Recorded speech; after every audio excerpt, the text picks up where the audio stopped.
ನಮಸ್ಕಾರ ವೀಕ್ಷಕರೇ, ಸವಾಲ್ ಟಿವಿಗೆ ಸ್ವಾಗತ. ನಾನು ಅನುಪಮ. ಇಂದಿನ ನಮ್ಮ ಕೃಷಿ ಯೋಜನೆ ಕಾರ್ಯಕ್ರಮಕ್ಕೆ ನಿಮಗೆಲ್ಲರಿಗೂ ಸ್ವಾಗತ.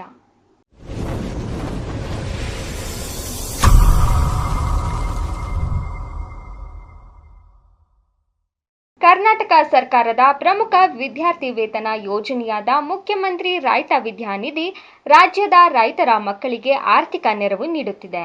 ರೈತರ ಕುಟುಂಬಗಳು ಮಕ್ಕಳ ಉನ್ನತ ಶಿಕ್ಷಣದ ವೆಚ್ಚವನ್ನು ಭರಿಸಲು ದೊಡ್ಡ ಸವಾಲು ಎದುರಿಸುತ್ತಿರುವ ಹಿನ್ನೆಲೆಯಲ್ಲಿ ಈ ಯೋಜನೆಯನ್ನು ಜಾರಿಗೆ ತಂದಿದೆ.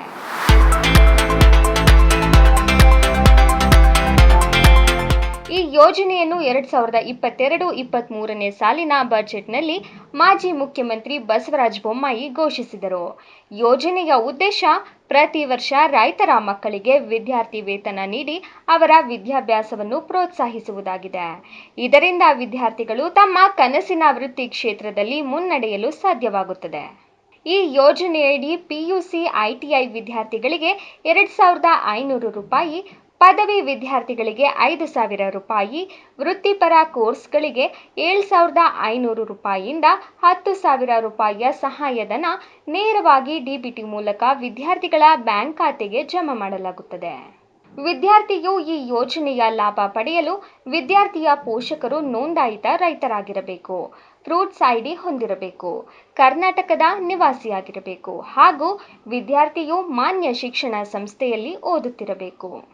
ಇದಕ್ಕಾಗಿ ಅಗತ್ಯವಿರುವ ದಾಖಲೆಗಳು ವಿದ್ಯಾರ್ಥಿ ಮತ್ತು ಪೋಷಕರ ಆಧಾರ್ ಕಾರ್ಡ್, ವಿದ್ಯಾರ್ಥಿಯ SSLC ಅಂಕಪಟ್ಟಿ, bank passbook, passport size photo. ಅರ್ಜಿಯನ್ನು ಮುಖ್ಯಮಂತ್ರಿ ರೈತ ವಿದ್ಯಾನಿಧಿಯ raithamitra.karnataka.gov.in ವಿದ್ಯಾರ್ಥಿ ವೇತನ ಪೋರ್ಟಲ್ನಲ್ಲಿ ಆನ್ಲೈನ್ ಮೂಲಕ ಸಲ್ಲಿಸಬಹುದು. ಈ ಯೋಜನೆಯಿಂದ ಸಾವಿರಾರು ರೈತರ ಮಕ್ಕಳಿಗೆ ಉನ್ನತ ಶಿಕ್ಷಣಕ್ಕೆ ಅವಕಾಶ ದೊರಕುತ್ತಿದೆ. ಸರ್ಕಾರವು ಮುಖ್ಯಮಂತ್ರಿ ರೈತ ವಿದ್ಯಾನಿಧಿ ಮೂಲಕ ರೈತರ ಮಕ್ಕಳ ಭವಿಷ್ಯ ಬೆಳಗಿಸಲು ಮಹತ್ವದ ಹೆಜ್ಜೆ ಇಟ್ಟಿದೆ.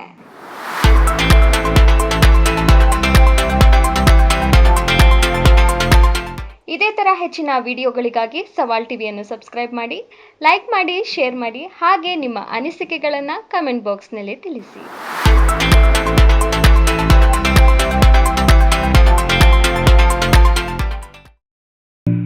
ಸವಾಲ್ ಟಿವಿ ಸದಾ ನಿಮ್ಮೊಂದಿಗೆ.